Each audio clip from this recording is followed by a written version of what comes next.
Welcome all to the second session in Forward Momentum During Global Shocks, a series of lightning talks. Good morning, afternoon, and evening to all of our colleagues around the world. My name is Marina Augustinus, and I'm the Associate Director of the Center for Global Business at the Robert H. Smith School of Business at the University of Maryland, College Park. I'm joined by my colleagues from the Global Business Center at the Foster School of Business at the University of Washington and San Diego State University Fowler College of Business. This event is also co-sponsored by the Centers for International Business Education and Research at George Washington University, Georgia Institute of Technology, Indiana University Kelley School of Business, Texas A&M Mays Business School at the Center for International Business Studies, and the Center for European Studies at the University of Florida. Co-sponsors will also present a third part to this series on December 6th. We hope you can join us at that time as well. The subject of global shocks is broad. This can encompass how events like war, pandemics, supply chains, inflation can test business resilience and how businesses can prepare for these future global shocks. The speakers today will discuss how technology is contributing to success in the global transportation and logistics industries, especially in light of all the recent challenges. Just a few brief housekeeping notes before we get started. Each of our speakers today will present for about 15 minutes. These talks are designed to provide flashes of information and insight. We'll also have a few minutes after each of the sessions or after each of the talks for Q&A. So if you're interested in asking a question, please submit that through the Q&A button. You can submit these questions at any time during the presentation. And if you have a question for a specific speaker, please include that in your question. Also, when you leave the webinar today, you'll be taken to a quick 4-question survey. Your feedback will help us provide quality programming in the future. Also, the series again is being recorded and it will be shared on our center's websites. Without further ado, let's begin. Our first speaker today is Dr. Carlos D. Paternina.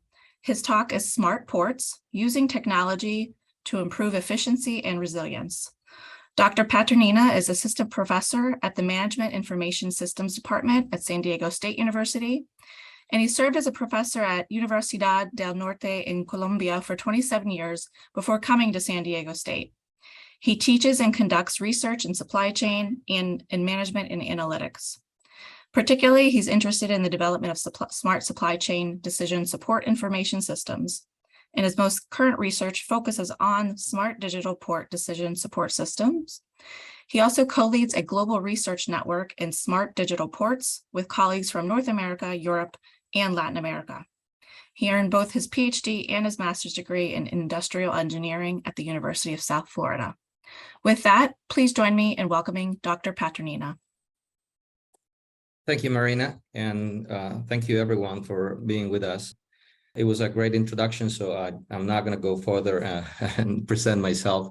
So my topic, as it was said, is using technology to improve efficiency and resilience. I was going to talk about sustainability at the beginning, but let's just say that sustainability is a concept that is very broad, so I'll go with it. So just to start, the maritime industry has long time ago gone digital. So we're overseeing nowadays that even the cargo manifests, the BOLs, are being delivered using blockchain technology, using encryption, using digital means. And so will be the financial documents that we will be seeing in the very short future out of it.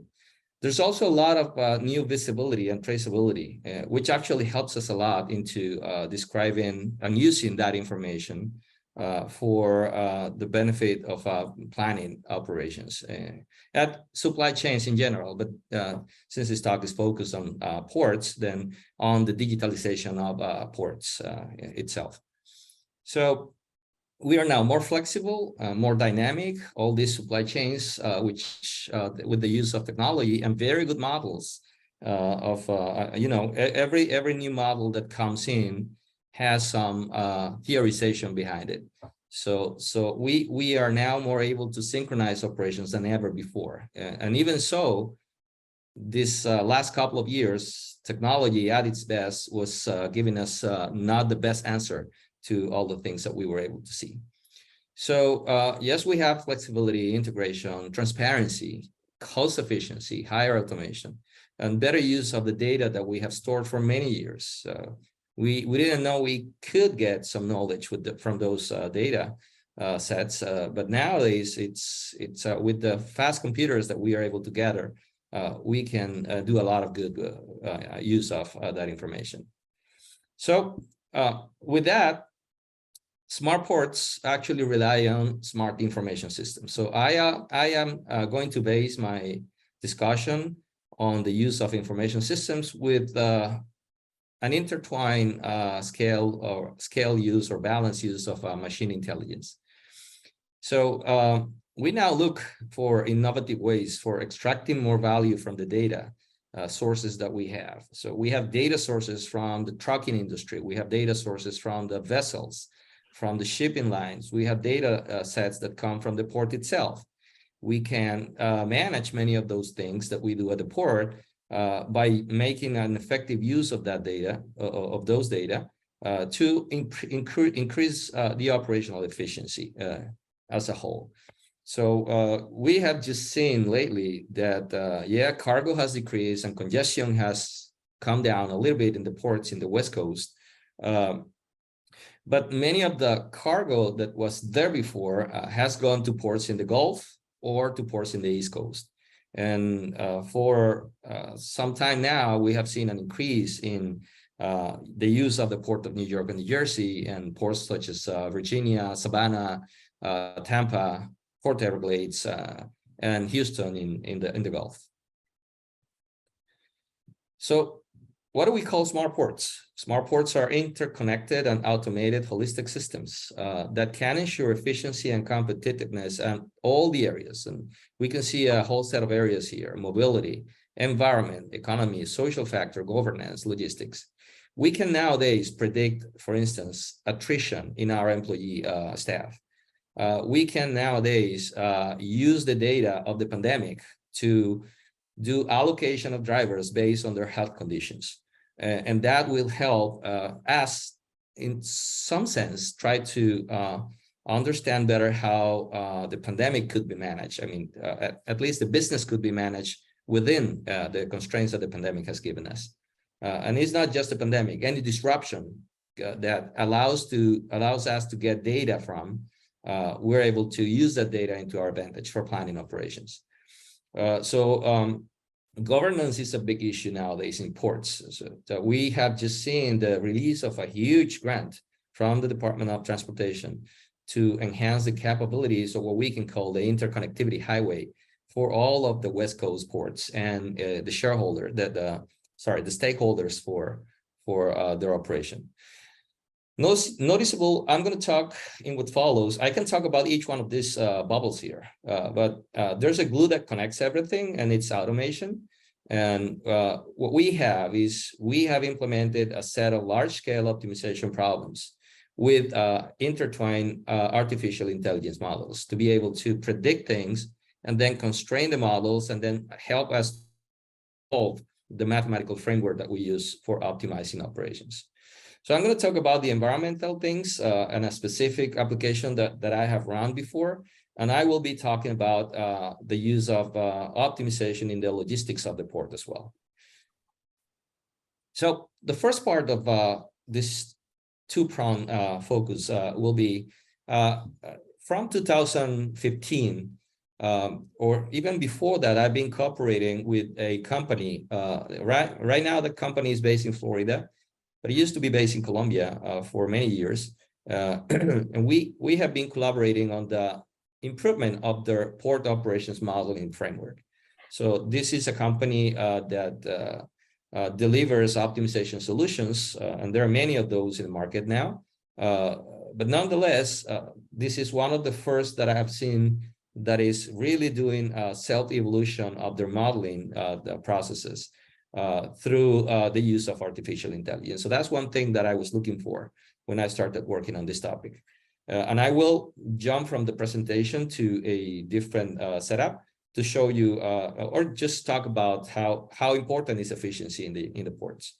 So you can optimize the continuum of the port in the three sides. You can optimize the port equipment. Yeah, you can do berth scheduling, crate crane scheduling, yard management, gantry stackers, ridge stackers, all of those equipment, AGVs, could be optimized, could be routed, could be, you could play Lego in an optimal way, you could, or Tetris in an optimal way with the stacking of containers. The images that you see below are images from the ports of LA and Long Beach.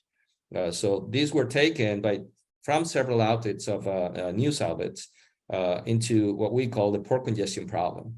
And there was a reason for it. I mean, there was not a single reason for it, but there was a reason for it. Managing operations more efficiently led to relieving that congestion. And we can see nowadays that, yes, even though the level of cargo has decreased in these ports from 1 million containers per month to roughly 600,000, 700,000 containers per month that we have now.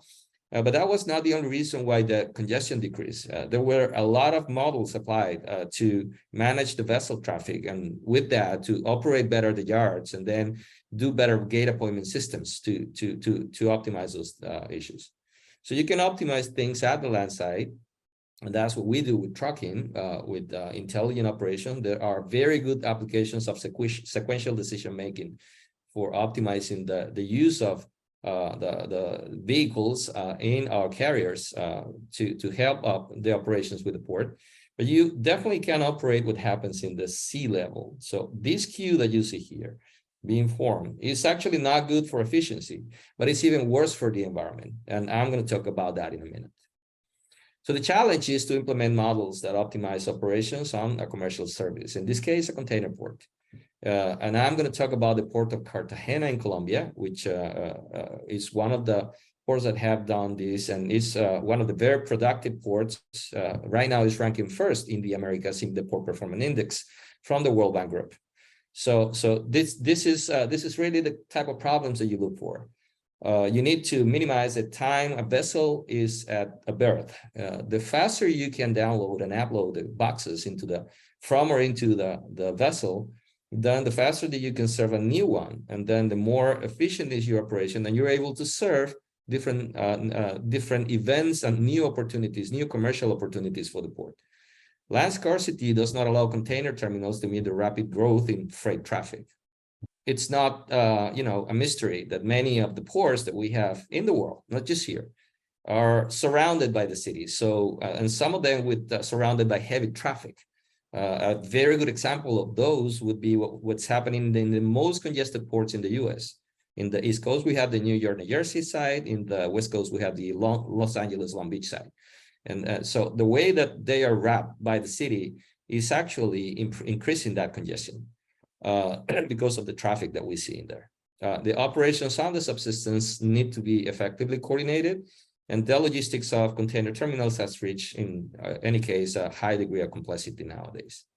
If you're a port, which is a hub port, and I'm going to talk about the port of Cartagena, which is located here in my native country, Colombia, you are actually, what you're seeing here is a service, shipping service.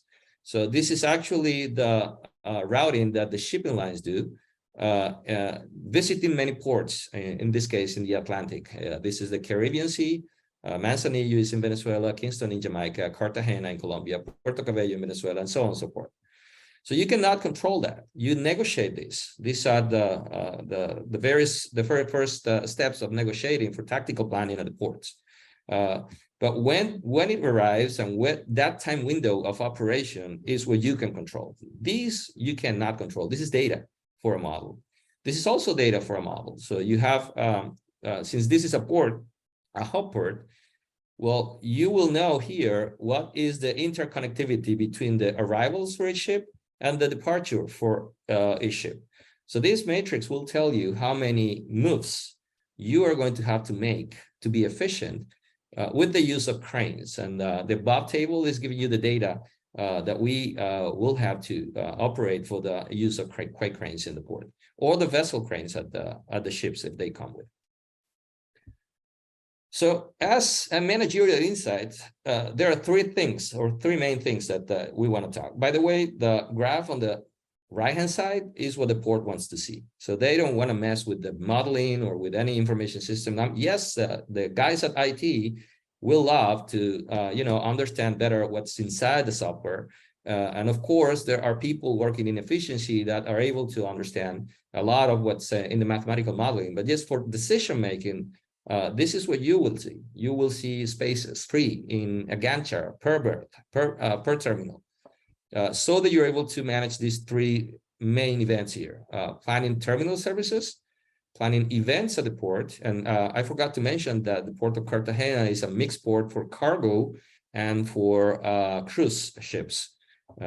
And third, for the analysis of new commercial opportunities, but also to make a balanced planet, profit, people approach. That is, you're going to make decisions that will not only optimize the use of the resources at the port, but also you can constrain nowadays the operations in a level in which will give you not just efficiency, but also other opportunities of operational performance. Just as an example of that, some of the promising fields of machine learning applications in port and maritime logistics. I'm going to talk about two ports now, Shanghai and Hamburg. This is the level of emissions that you can measure from the activities in the port, and this was taken in 2014. Now, the port of Shanghai is an outside port. The port of Hamburg, on the other hand, is right in the middle of the city, so it's surrounded by the city. It's 40 plus kilometers inside a river. So the levels of emissions of this particular contaminant that they are gathering is 28%. Nowadays, what we can do is not just measure it. Measuring is good. I mean, the first step to optimize something is to measure it, but you can predict it. You can predict it based on many, many things from the ships. You can predict the estimated time of arrival of a ship. You can predict the estimated time of arrival for the ship to the berth. You can estimate the use of resources. You can estimate fuel consumption and many things. And with that, make decisions on whether you should sequence one vessel before the other, just because in that sequence, you are going to optimize also the levels of emissions at the port and control it under a specific threshold of operation. So this is basically what we were able to do. Machines are better to help us understand and predict things. They do it more accurately than we do. Very recently, machine was able to learn all the physics laws in just 4 equations. We need many equations to understand our world. Now, we don't only use this for sustainability issues. We can use it also for many more things in making decisions. We can check for using optical systems and IoT systems for damaged containers and automatically reject them from the operation. We can digitally transform all the operations at the port, and with that comes cybersecurity risks. So we can manage cybersecurity somehow, and this is a big deal nowadays, and a growing concern for any of our operations. We can manage human talent. We can predict employee attrition. We can predict the best allocation for a crew. And these are all operations that you can do now with the use of technology, so intelligent software.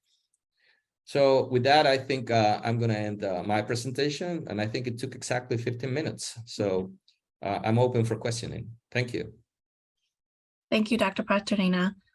We can take questions via the Q&A function. We could also move into our next speaker and save some questions for the very end.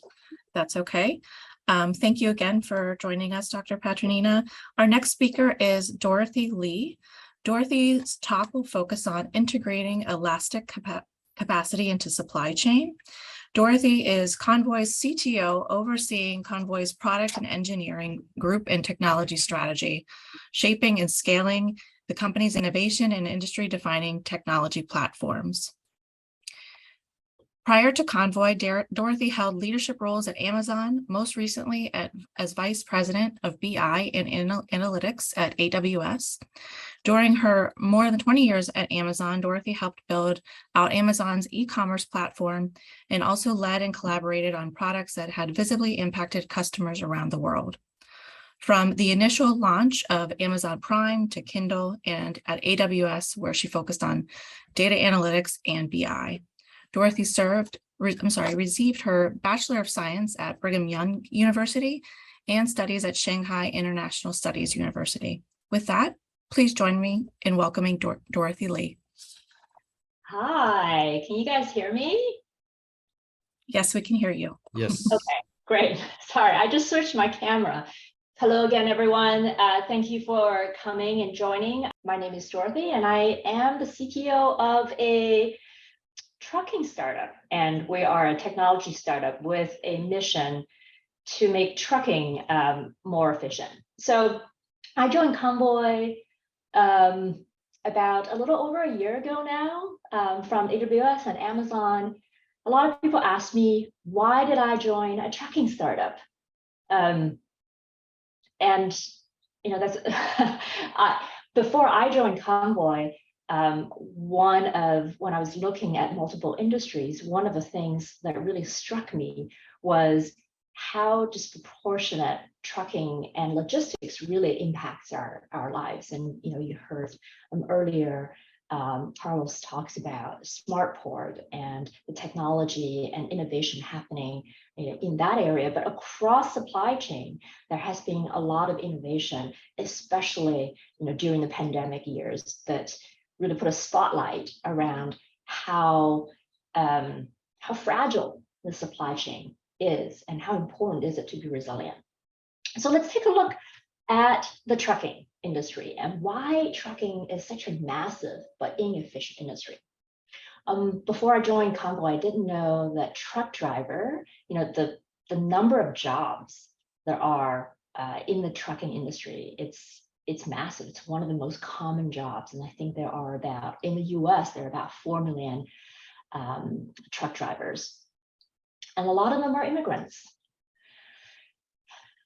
Trucking itself is huge. It's massive.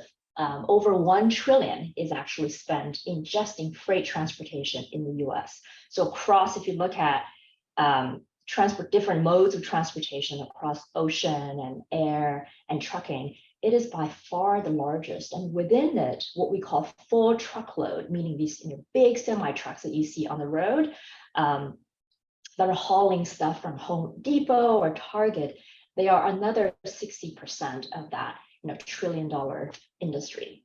And it's mind-boggling when you think about it, but if you ever pay attention to quarterly results of big retailers like Target or Home Depot, you'll find that each of them spend over $1 billion alone just on freight. So massive, massive industry. And on top of that, this is an industry that's completely fragmented, especially on the supply side of things. So on the demand side of things, we have everyone from your local hardware store to the massive retailers to industry giants like Ford, all have things that they need to ship. On the supply side, we have we have hundreds of thousands of trucking companies. In fact, over 1 million trucking companies, and many of them are small owner-operated trucking companies, meaning that they are, a typical owner-operated company. It could be a husband and wife pair, or could be a family owns no more than 5 trucks. And majority of the trucking capacity, over 80% of the trucking companies fall into that small owner-operated companies. And so it's a very fragmented market on the supply side of the things. The other part of the industry, if you're looking at the landscape of the trucking industry, is that it's very volatile. When you think about the economic cycles that we have, freight recession happens twice as often as macroeconomic recessions, right? And so we think about kind of the economic downturns we're having right now. Freight, this is something, a trucker in the industry would tell you. They've seen this quite a lot in the trucking industry, and it's really amplified in this industry where it's often a leading indicator of where the economy is going. So where does this all leave us? For a technology company, and especially a startup, how do we begin to think about helping with this industry? Convoy was really founded with this idea, a mission that technology can really help making this industry more efficient and therefore making it much more sustainable. And to be able to really offer a new approach, we need to really understand what are the key problems that technology can help solve. And we think there are really three big problems in trucking that technology can help. And the first is that there's a lot of outdated communication.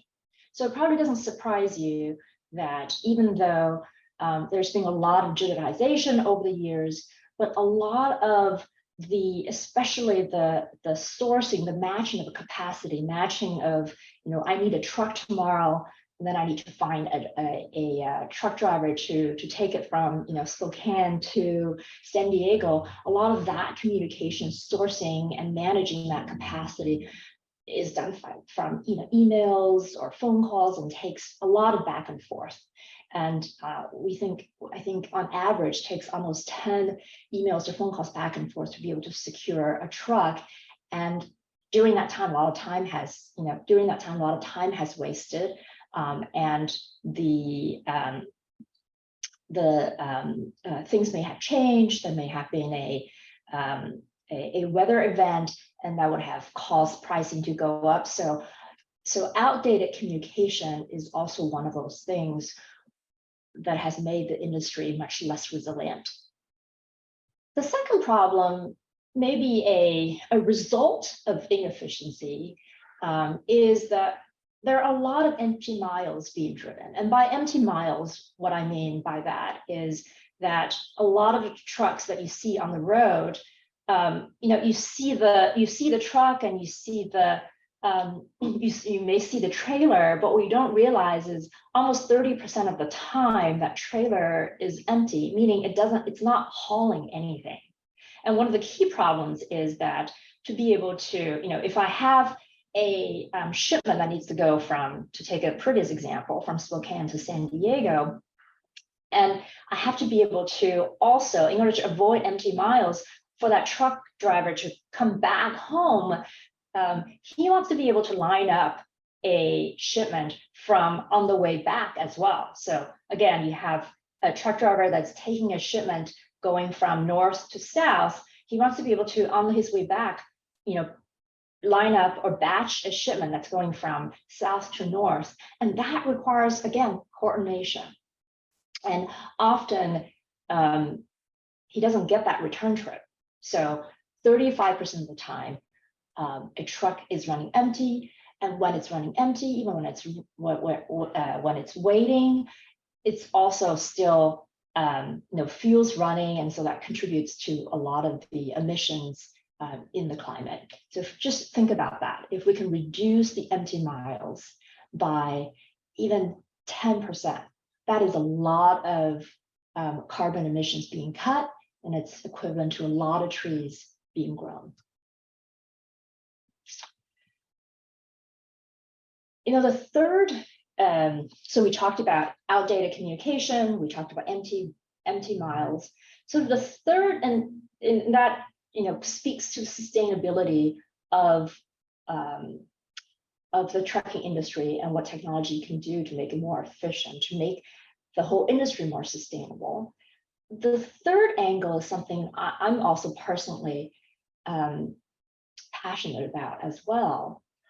If you ever spend time with a truck driver, especially a long-haul truck driver, in a truck stop, you can find that it's very difficult to maintain a healthy lifestyle, because a lot of the time what the truck driver is doing is waiting. He spends a lot of his time waiting either at the dock for the trailer to be unloaded and then to load, or he spends time even before he gets into the facility, or if something breaks down, he spends time having to talk to the support person, if he's lucky getting hold of a support person, trying to figure out support. And so this is not an easy profession, and if technology can help with this profession, with the truck driver being more efficient, helping them reduce the amount of time they just spent waiting,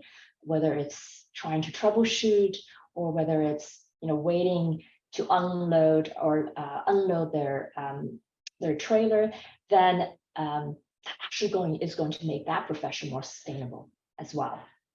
So the stats here speaks a lot. An average truck driver spends on average 3 hours a day just waiting at facilities to load and unload shipments. So at this point, you might think, how does technology help solve some of these problems? And solving these decades-old problems is a really old industry, really requires a new approach. So with Convoy in 2015, 2015 is really when mobile app and mobile phones started to become massively adopted. And we thought if we could give every truck driver a smartphone where we could now have visibility into where they are, we can start to match them automatically on an app, just like an Uber. I don't know when Uber was created, probably right around that time. And can fully connect that long tail of owner operator, that long tail of trucking capacity, the long tail of the small trucking companies, with really quality freight from the big Fortune 500s, from the Target and the Home Depot and the Unilevers. Then we can create this, what we call a digital freight network, which is really just a marketplace, if you will, that is connecting these long tail trucking companies with the demand that we have in the majority of the freight in the US. And if we can use machine learning and use automation in addition to matching capacity, we're also helping with operations, helping with making operations more efficient. Then we can really reduce both the amount of time spent on communicating back and forth to source a trucking, as well as cut down the amount of empty miles. And as a result, really reduce the carbon emission. A digital marketplace, the ability to be able to automatically source a truck, to match it, and then also to be able to always tell a shipper where that truck is. At the core of that is really about data insights. So that's really where technology and data really come in supply chain. And this you'll see as a theme throughout supply chain, not just applies to trucking.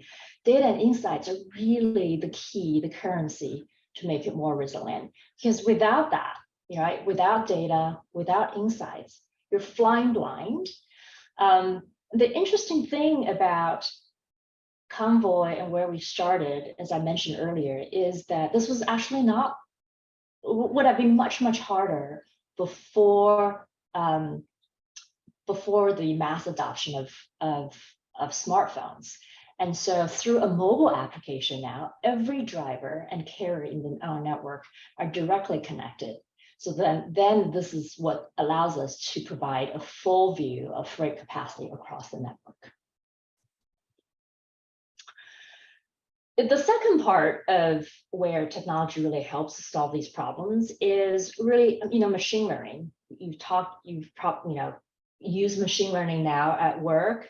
You've also may have experienced machine learning, hear about machine learning a lot. But machine learning in trucking is really solving this classic mathematical problem, right? We've taught the traveling sales problem, which asks, given a list of destinations, what is the shortest possible route to reach each destination?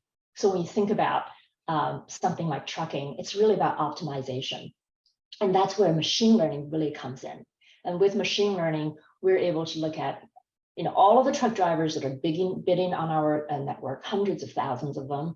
We can identify the best, most efficient truck based on things like, what's their performance, where the truck is, how far it is, how far away they are, and what do they typically like to haul. So all of this allows the network to match the best truck with a shipment in minutes, not the hours and days like in the traditional method. On the third pillar, or the foundation, is automation. We sometimes talk about RPA or hyper automation, meaning that in every part of the process, you really going deeply understand which parts can be automated. And when applied to automation can really dramatically cut down the amount of back and forth in emails and phone calls with little to no human intervention. But people ask me, does that mean that we're actually removing humans from the equation?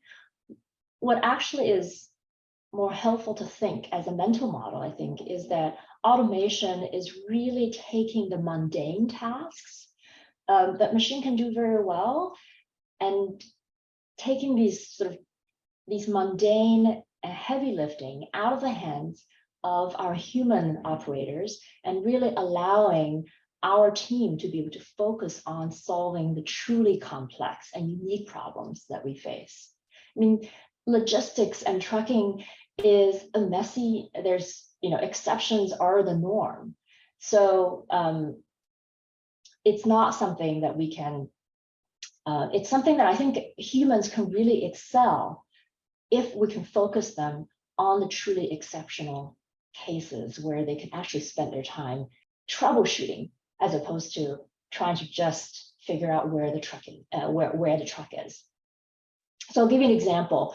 Our operations team get a lot of emails from shippers, and it's all about, where's my truck, or confirming where the pickup and drop off schedule is.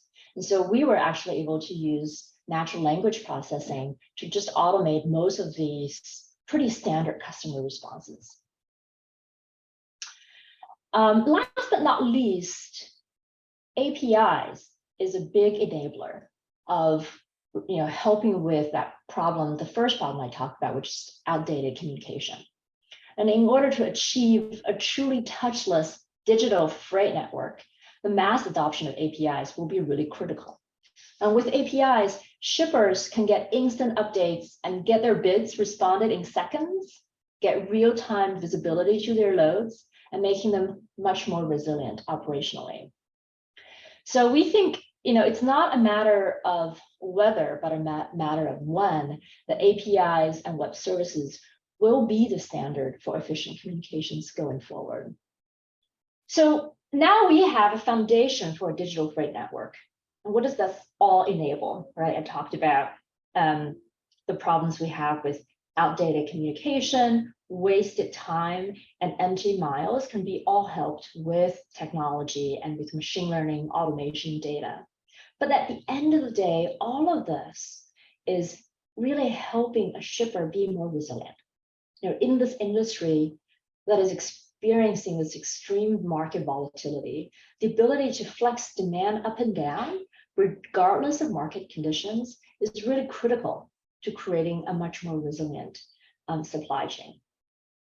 So if that sounds familiar to you, one analogy that I like to use, and perhaps with my previous history, is like cloud computing, right? Cloud computing, when you think about what AWS did, AWS changed the way the world does business by moving us from on-prem infrastructure that doesn't flex with demand to the flexible, elastic capacity of compute.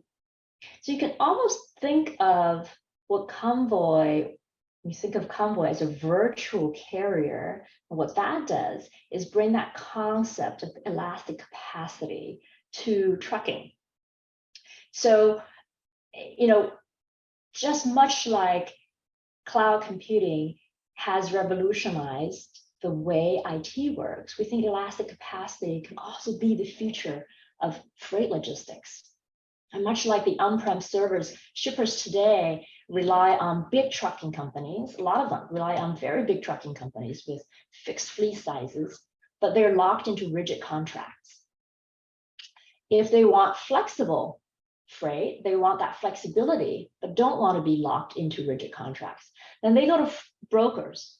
The problem with brokers is that often traditional brokers, they have the flexibility, but they also don't have the reliability of a big asset, a big trucking company. So shippers have this, what I call a bad compromise between reliability and flexibility. And you recall what we did, with AWS, with cloud computing. Often IT teams, before cloud computing came into being, also were faced with the same dilemma. But cloud computing, by delivering elastic capacity, actually freed folks from having, being this dilemma, and delivered both flexibility as well as reliability. And that concept, again, applies to trucking as well. So we think by removing the old bottlenecks and bringing efficiency and transparency to the trucking industry, we can, with the virtual fleet, can scale on demand and bring that elastic capacity to trucking, so that shippers are no longer faced with that dilemma of having to choose between flexible demand and reliability and reliable service. So that is, almost at the end of my talk. Where is the future of freight? That is also another question that people ask me a lot. And we, envision a future in which data, machine learning, automation, and APIs have mitigated many of the capacity-related hassles that supply chains experience today. And as the industry continues to invest in technology, I think transportation teams will one day be able to flex their full shipping capacity in a way that their IT teams can now do with the cloud. And by enabling elastic capacity, we can move closer to a future in which we can dramatically improve the efficiency of the supply chain, improving the lives of those truck drivers who spend 35% of their time waiting, and in turn, reduce carbon emission and making our planet more sustainable. And that is exactly 15 minutes. Any questions? Thank you, Dorothy. I think to make sure we have time to hear from our last speaker, we'll go ahead and save the questions for the end, if that's okay. Yes, absolutely. Thank you so much for that. That was very informative and definitely related to our next talk, which will be about pandemic and supply chain chaos. Technology helps, but we need more. And who will be leading that discussion is Baltimore's own Lee Connor. He is the president of John S. Connor Global Logistics, a family-owned and operated logistics strategy company based here in Baltimore. Well, here as in Maryland. He serves as a member of the Federal Agency Quality Working Group for the Port of Baltimore, and he's an honorary consul of Belgium and was appointed to the Maryland District Export Council by the U.S. Secretary of Commerce in 2018. He's also a graduate of the University of Baltimore School of Law and a University of Maryland Baltimore County alum. With that, I'd like to welcome Lee Connor, a close partner of the Center for Global Business at the Smith School. Thank you. Lee? Okay. Thank you, Marina.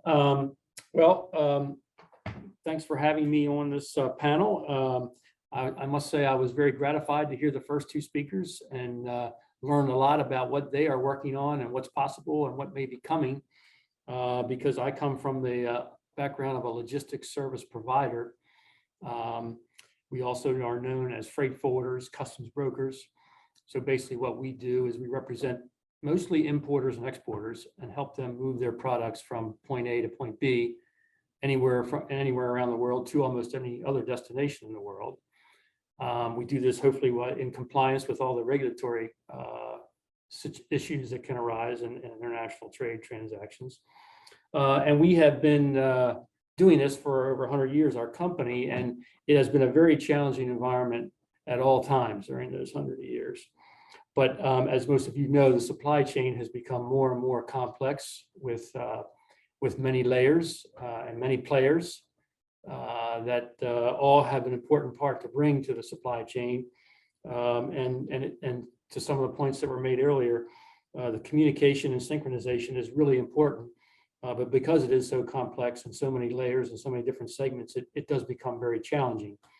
I have to say that in the last 2 years, it has been the most unique in logistics in my 40 plus years experience in the business. I am not a technical person by any means, but we certainly use technology every day to get our job done and appreciate the importance of technology. But in this unprecedented situation that we've had in the last couple of years, we have seen challenges like never before. And I know that without technology, these challenges would have been even worse. However, we have experienced a lot of challenges and issues that technology either was not able to remedy, or the challenges are not even remediable by technology, perhaps. The global pandemic, I just want to share some observations and some thoughts about what we as a boots on the ground logistics provider experienced over the last couple of years, and maybe it'll generate some more thoughts on how technology could be brought to bear. If the pandemic wasn't enough, it was a big surprise, obviously changing everyone's life to one degree or another. In the middle of that, we also had a ship stuck in the Suez Canal for a week or so, which caused further chaos to the global supply chain, when you consider that hundreds of ships pass through that canal every day, going to many different places around the world. So we are used to dealing with challenges. Logistics is all about solving challenges and problems. But there have been so many that have come together in a relatively close period of time in the last couple of years that is put stresses in the supply chain everywhere that we were asked to solve in many cases. In some cases, we were not able to provide solutions, at least to the extent that we would have liked to. So just some thoughts about that. There are many aspects to the supply chain, as I said, and supply chain relies on technology, virtually all segments of that. I can't imagine without what we do without technology today in terms of production at the factory and manufacturing level, the planning, forecasting, ordering, shipping, even the customs clearance process, and above all, as we say, visibility of what's going on. The question we always get in logistics is, where is my stuff? And it's a question that we do our best to answer. There are many technology tools available to help us do that, but none still are the perfect panacea for everything that we'd like to be able to do. Ms. Lee pointed out some of the one aspect that's always been a challenge and continues to be in the trucking industry, for example, where it is so fragmented and so many small individual and owner operators that the cell phone may be the solution as suggested, but up to now it's been very hard to get all of us on the same platform. There's this nirvana that's been presented, or this wish list that one day visibility will be available in one window where anybody can go and look and see what's happening. We're getting closer to that, I think, but we still have a ways to go. But during the pandemic, just an interesting ad hoc story about how fast things happen. And we started hearing stories about this virus in China in February, I believe, of 2020. And somewhere near the end of February or the beginning of March, we had a call from an importer asking, well, where's my bookings? I got a lot of this material. I'm waiting for my customers. Usually you have a booking information to it. What's going on? And I guess we had to share at that point that, well, there's a big problem, health problem going on in China, and a lot of the factories are shut down. We cannot get bookings because the factory, our agent's been checking that your factory is not producing right now. So their shutdown was already impacting the global economy. But interestingly enough, it wasn't more than 4 weeks later that we called that customer up and said, okay, some of the factories are starting to loosen up. Looks like the production is moving again. I just want to confirm how many bookings you're ready, how many containers of this product are you ready to process?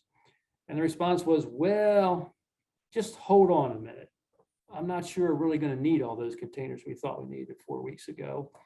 And the US economy was already starting to shut down. If you remember, April, May were tough months in the US economy as things sort of collapsed. And we went on from there, and we went through the highs and lows. It's very difficult times in 2020 with not much activity, which changed dramatically once the government stimulus money got out there and people who had money and wanted to spend it but they couldn't go to resorts. They couldn't go on vacation.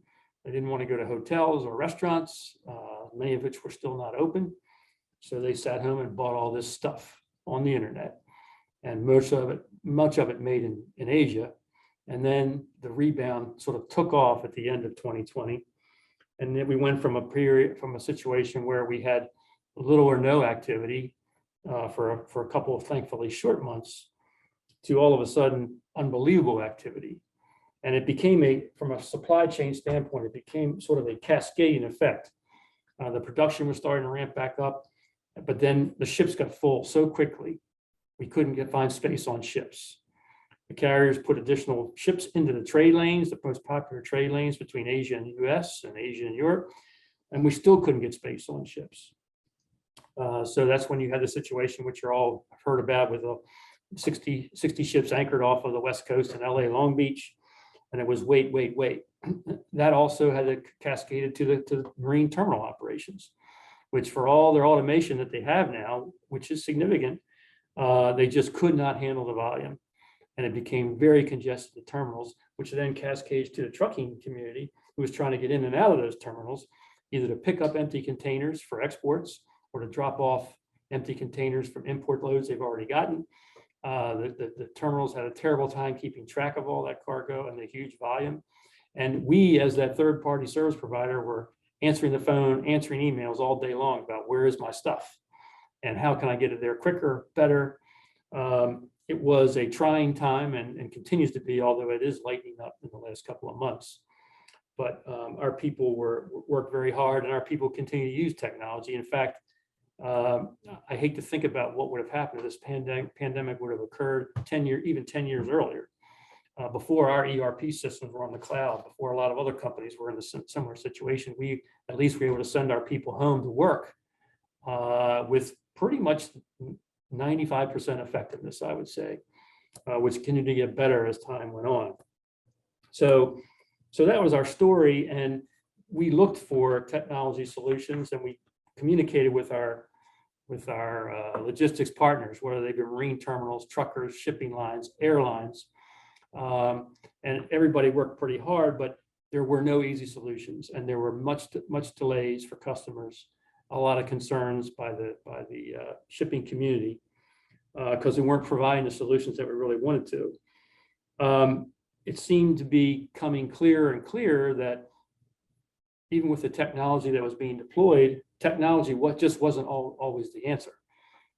The facilities and the capacity were so constrained that it just couldn't be handled. We couldn't shove enough product through the systems.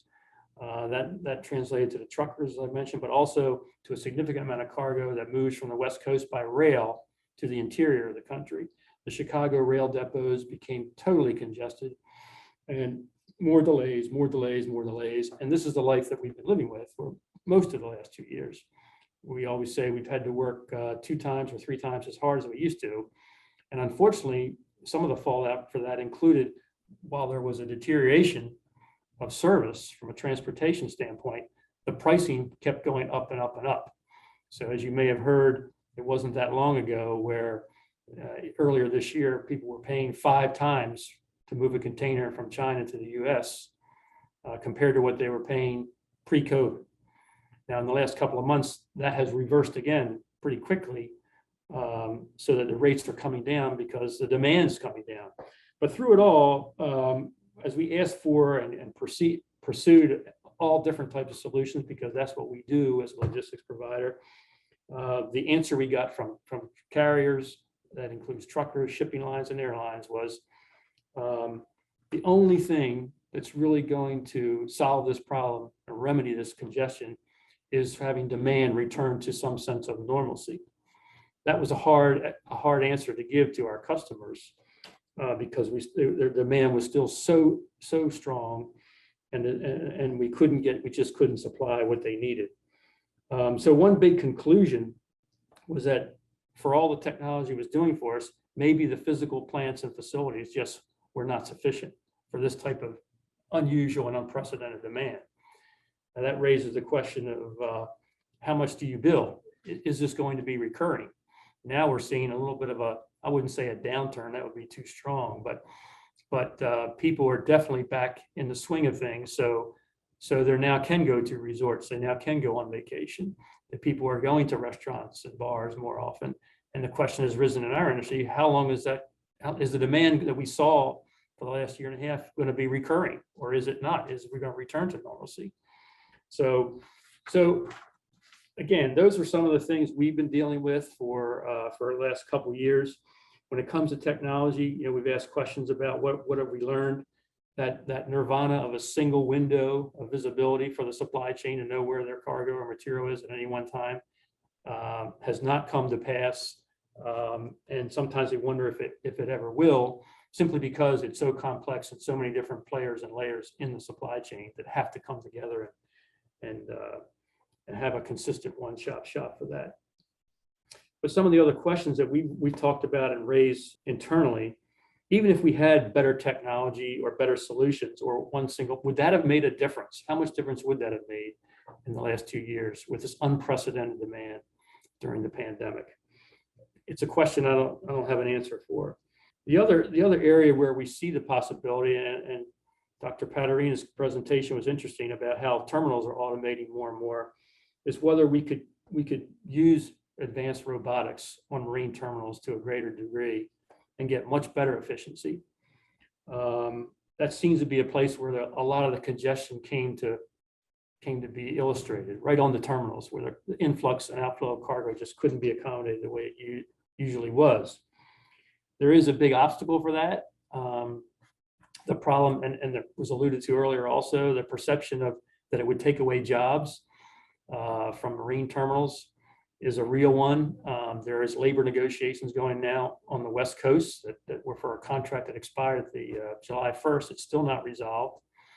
And some of the labor unions associated with longshoremen are very powerful unions, and that's going to be a big obstacle to overcome, even if technology is available. But we know some better technology is available because we're hearing about ports around the world that are getting more efficient than the US ports.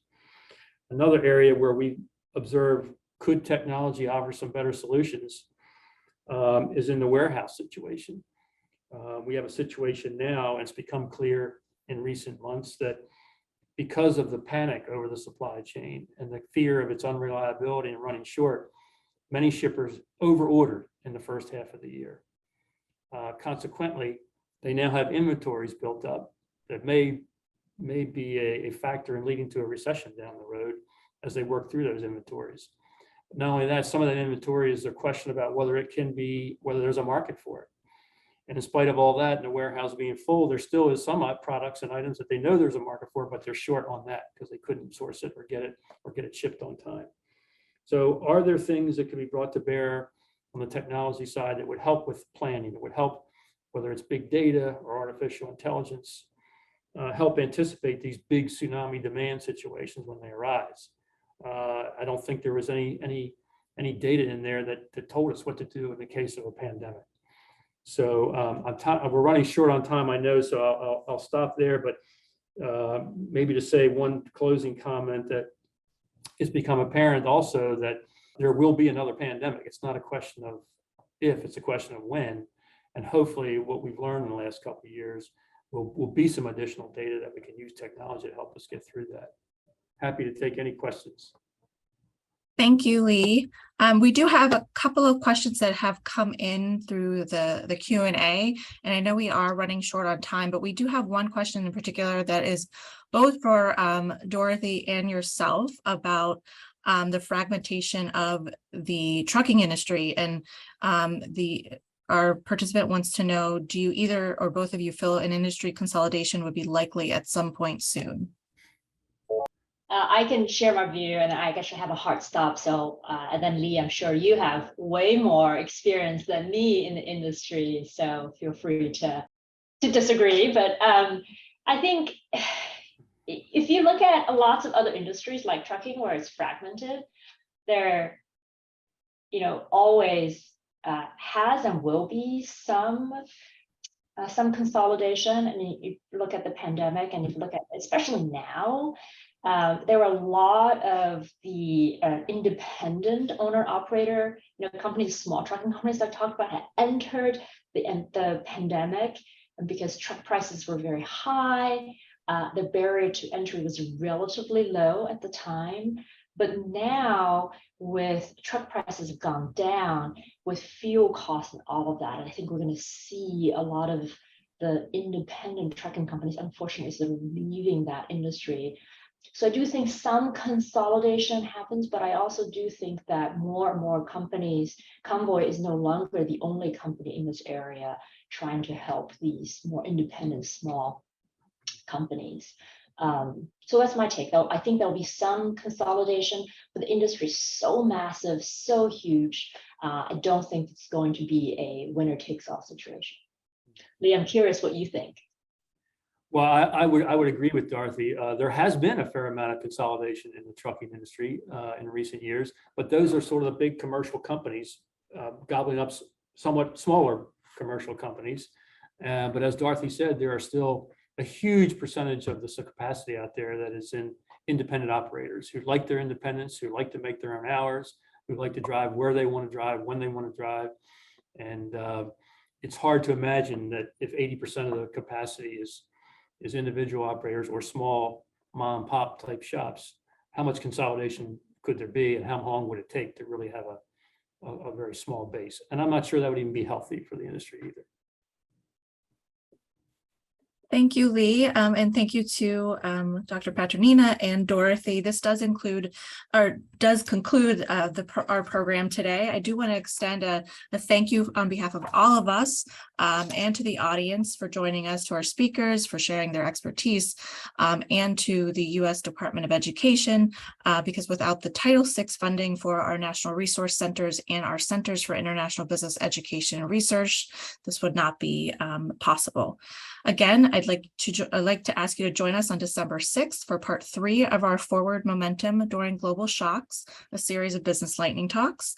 Thank you all very much and have a good rest of your morning, afternoon, or evening, wherever you might be. Thank you.